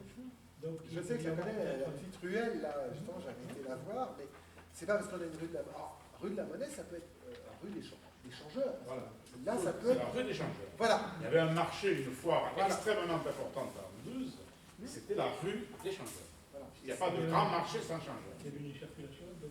Oui, parce qu'en réalité, il faut imaginer, on est comme aujourd'hui, on a l'euro, on regarde plus dans nos poches, parce que qu'il soit grec, qu'il soit espagnol, qu'il soit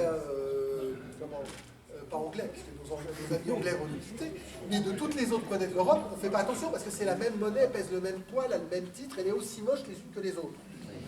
Voilà. Il n'y a que les 2 euros commémoratifs qu'on va regarder, parce que tiens, celle-là on l'a jamais vue, on va la mettre, on va la garder. En fait, c'est un peu ça. Mais, et ça, je pense que M. Travers l'a vraiment bien montré, il faut imaginer, il y a une trentaine de monnaies qui peuvent circuler en même temps, et avec des cours différents, parce que donc, ce qui est très important, c'est que notre fameux denier d'Anduse, après 1265, va être estimé à une obole tournoi. Alors qu'en réalité, au départ, avec son titre et son poids, il correspondait à un denier tournoi. Donc c'est une forme de dévaluation. C'est-à-dire que quand les gens vont aller avec des Melgoriens, avec des Bernardins, chez le changeur, avant, ils auraient eu 1 pour 1, là, on va leur donner, il en faudra 2 pour 1. Qu'est-ce que vous faites quand vous avez un cours défavorable? Vous gardez vos monnaies, vous ne les portez pas. Même, alors, sauf si, bien sûr, si vous êtes puni de mort, etc., ou qu'on vous les prend, si on vous prend avec. Mais donc, on va les enterrer. Le seul problème, c'est qu'on n'a pas retrouvé, à part ces fameux trésors du XIXe siècle, on n'a pas tant de monnaies d'Anduze retrouvées en trésor. Et surtout, on a quelques trésors, mais c'est pas si... On a quelques petits trésors Voilà. dans la région qui ne Voilà. sont pas nécessairement inventoriés ou répertoriés. En Lozère, dans le Gard, on en a un certain nombre. Il y a effectivement quelques monnaies d'Anduze, toujours avec des mecs d'Orient d'ailleurs. Un roquefeuille, c'est Oui, exceptionnel.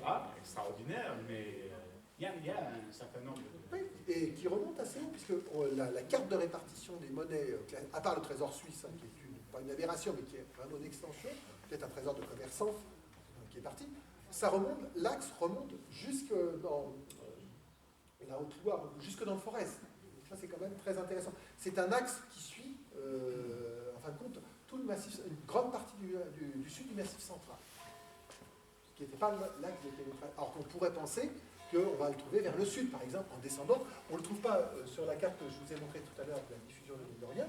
Vous n'avez la monnaie d'Anduze n'a absolument pas la diffusion de l'île d'Orient. C'est complètement différent. C'est une monnaie, une petite monnaie. Et de la pougeuse. Hein. Oui, voilà.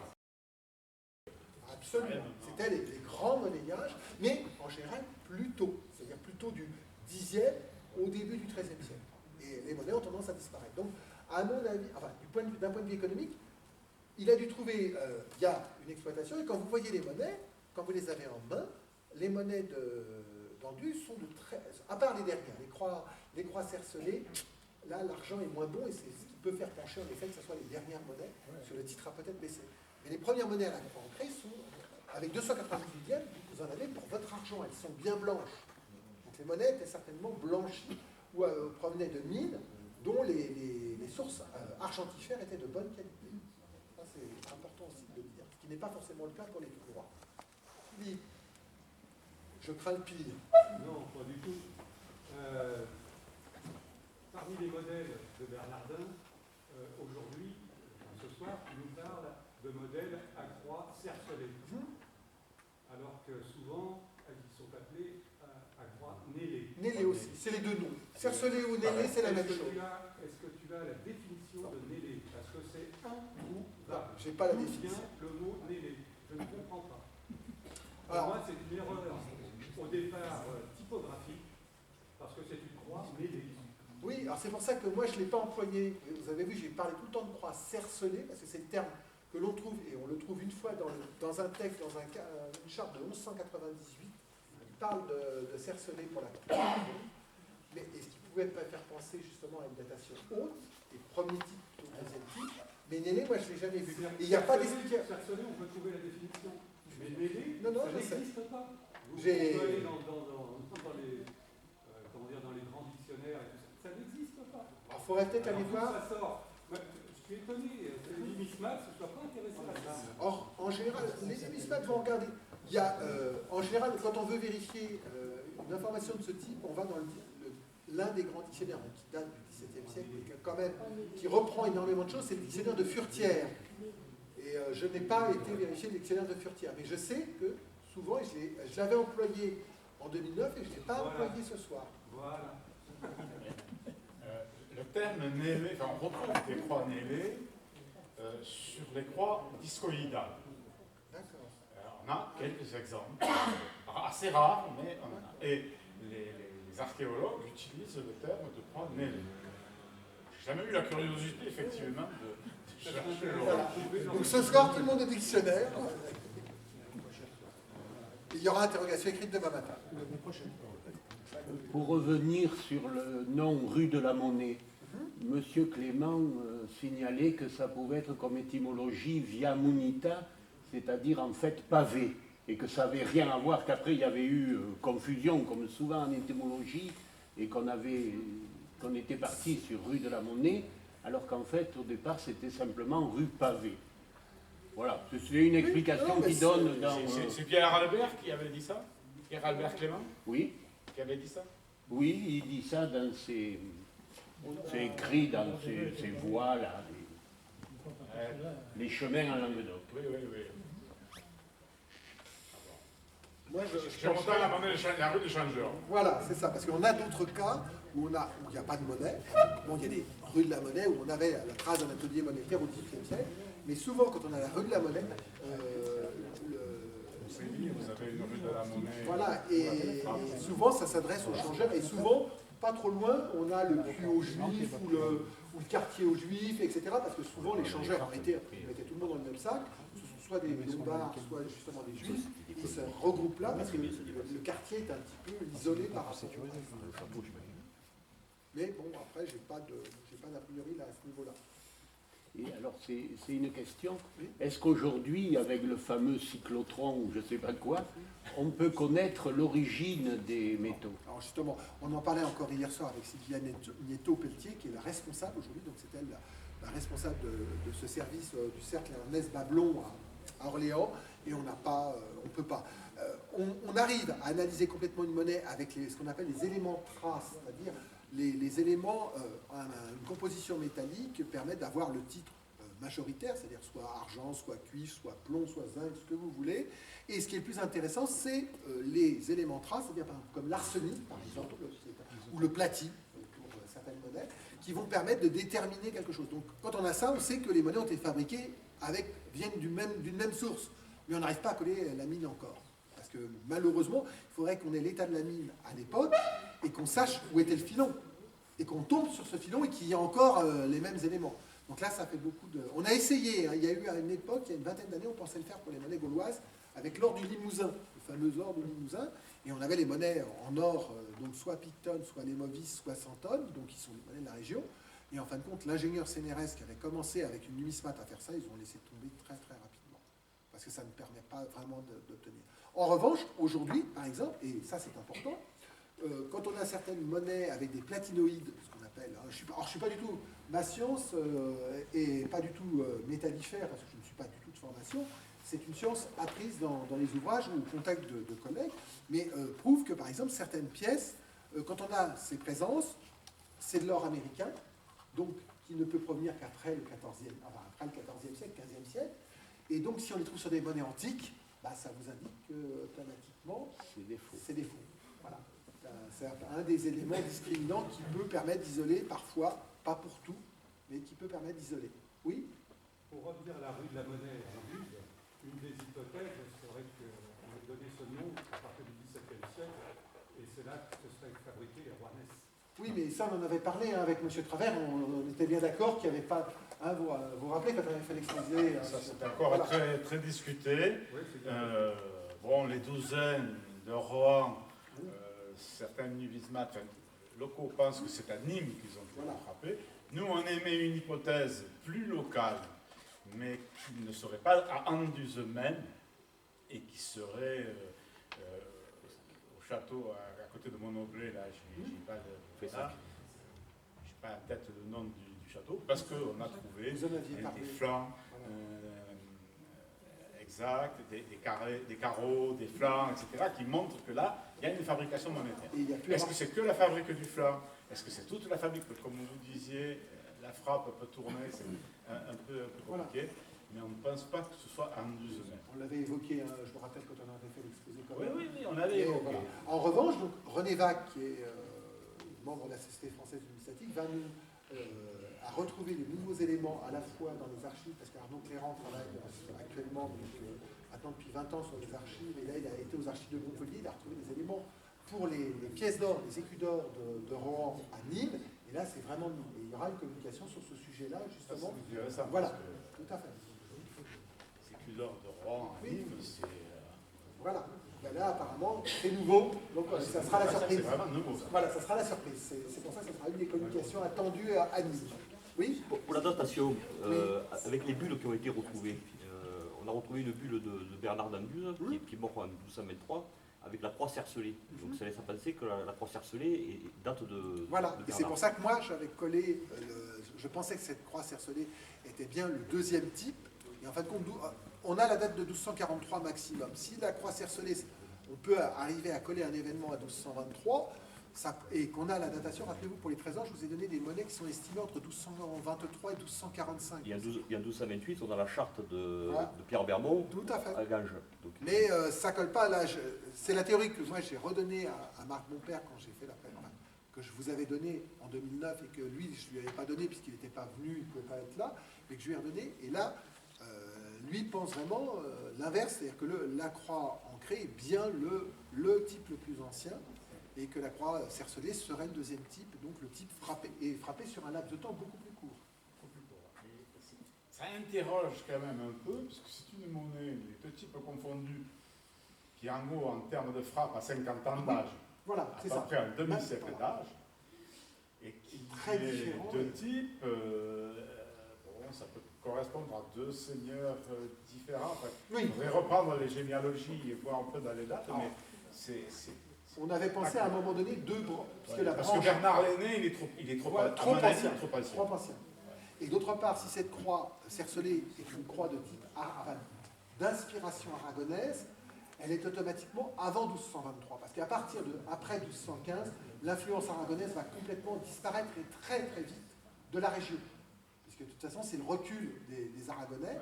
Hein, et après la défaite de Muret, de toute façon, comme on dit, ils rentrent la queue basse et on passe les Pyrénées et on ne les reverra plus.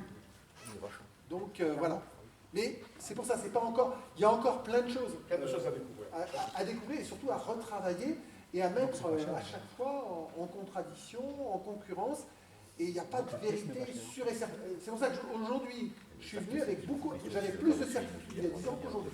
Voilà. Oui. Alors, il ne faut pas oublier, si vous voulez, à l'est et à l'ouest. Oui, mais. Le seigneur d'Anduse avait eu les Templiers surtout. Oui, mais. Ils étaient riches, hein. Absolument. Ils ont amené quelques trésors, disons, entre guillemets. Oui, mais alors, l'influence templière se fait moins sentir avant 1250 qu'après 1250. Et ça correspond au repli, en fin de compte, des Templiers en Terre Sainte, puisqu'ils restent à Saint-Jean-d'Acre jusqu'en 1200. Enfin, à partir de 1187, de toute façon, ça commence à être la débandade en Terre Sainte, hein, on le voit bien. Alors, chose très intéressante, il y a eu une publication des trésors et des monnaies trouvées en Terre Sainte. Il n'y a pas de Bernard. Ça aurait pu être une autre.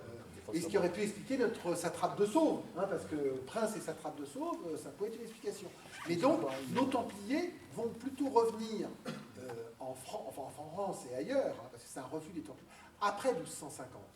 Entre Alès et Anduse, vous avez une Oui, commanderie, il y a deux commanderies. Hein. l'Hospitalet, Voilà, vous c'est ça. avez Antodos, vous avez tous ces quartiers, c'était tout Templier. Et la ville d'Alès, elle a été construite grâce à l'argent Templier. Oui, non, mais c'est un élément, mais je pense plus. Là, disons qu'en réalité, notre terme, en 1243, tout est joué, tout est fini déjà depuis un moment. En réalité, le monnayage d'Anduse, pour moi, s'arrête en 1229 au maximum. C'est-à-dire qu'après 1229, il n'y a plus de... Et ça expliquerait pourquoi la monnaie disparaît aussi rapidement des textes. Parce que c'est ça, il faut arriver à 1265, le texte donné par Barthélemy, et une sorte de terminus post-quem au niveau des textes. On règle le problème, de toute façon, on n'en parle plus, ces monnaies-là n'existent plus depuis longtemps, c'est ce qui est dit dans le texte en substance, et de toute façon, la monnaie appartient au roi, et maintenant c'est la monnaie du roi. Voilà. Et ça peut aussi donner une explication. Au départ, on a lancé les dates de 1237 à 1280. Oui, parce que ça correspondait au règne de Louis VII. En réalité, toutes les chronologies que l'on donne différentes, c'est soit par rapport au comte de Toulouse, soit par rapport au roi de France, soit par rapport à d'autres seigneurs importants. Et en fin de compte, on n'a pas de date. Ces monnaies-là ne portent aucune date. Il n'y a aucun moyen de les dater. Une monnaie romaine, j'ai une puissance tribunicienne, j'ai un consulat, j'ai plein d'éléments qui me permettent... Alors, on peut se tromper après. Il y a eu des modifications. Mais on a une date précise. Là, on est dans une expectative, et encore, c'est mieux qu'en mérovingienne ou en carolingienne, où là, c'est encore pire. Hein, parce que là, on est des fois à 100 ou 150 ans. Là, on arrive à donner des dates par rapport aux dates de règne de nos différents prélats ou souverains ou seigneurs. Et pour l'instant, on en est là, hein, et on ne peut pas aller tellement plus loin. Alors, la seule chose qui pourra nous permettre, et c'est là où c'est intéressant, c'est la comparaison avec la sigillographie, donc qui est quand même... On a beaucoup étudié la sigillo au 19e, on est en train de redécouvrir la sigillographie aujourd'hui, et l'étude des chartes. Alors les chartes ont toutes été publiées. L'histoire générale du Languedoc, hein, le HGL comme on l'abrège, reste une source fondamentale, parce que c'est énorme, déjà premièrement, c'est daté. En plus, celles qui sont dedans, on est sûr qu'apparemment il y a peu d'apocryphes, parce qu'il faut aussi penser que dans les chartes, il y a des faux, c'est comme dans les monnaies, des faux qui étaient faits pour arranger l'histoire ou arranger ceux qui réclamaient des droits, que beaucoup de documents ont disparu à la Révolution française. On a brûlé énormément de... Hein, il n'y a pas que les églises qu'on a détruites, les terriers ont été détruits la nuit du 4 août, et pas que la nuit du 4 août. Et donc il y a beaucoup de textes qui ont disparu, mais l'histoire générale du Languedoc étant avant, nous permet d'avoir une source sûre et de pouvoir travailler. Après, on a de moins en moins de latinistes, et vu comment c'est parti et ce qu'on nous prépare, on n'est pas prêt d'en récupérer. Oui? Ah non, il y a pas, on n'a jamais retrouvé le bol. Hein, voilà. Roquefeuille, on l'a retrouvé. Donc moi j'en connaissais 2 exemplaires. Il y a un chercheur qui s'appelle Richard Pro, qui est quelqu'un qui connaît vraiment très bien les années féodales, qui suit les cours de Marc Monpère, connaît, je crois, au total 5 exemplaires de le bol. Aujourd'hui. Hein, donc moins de 10 exemplaires connus. Ça reste rarissime. C'était ni connu ni de Duby, ni de Poët d'Avant, ni de Caron. Mais un jour, on n'est pas à l'abri de la redécouverte, peut-être en fouille. Ce qui serait bien, c'est qu'on la trouve en contexte, parce que c'est ça aussi. Mais le bol, pour l'instant, à la croix cercelée, n'est pas connu. Ah, voilà.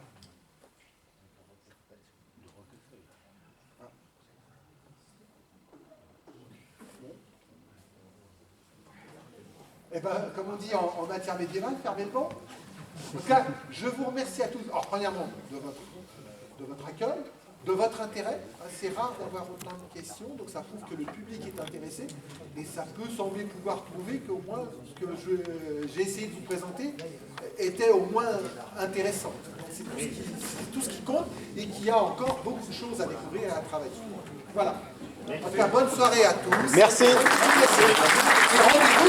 Rendez-vous demain à la bourse, et n'oubliez pas de vous inscrire si vous voulez venir aux journées de nuit.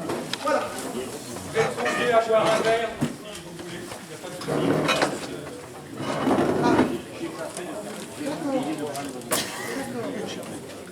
Donc là, les invités, d'accord.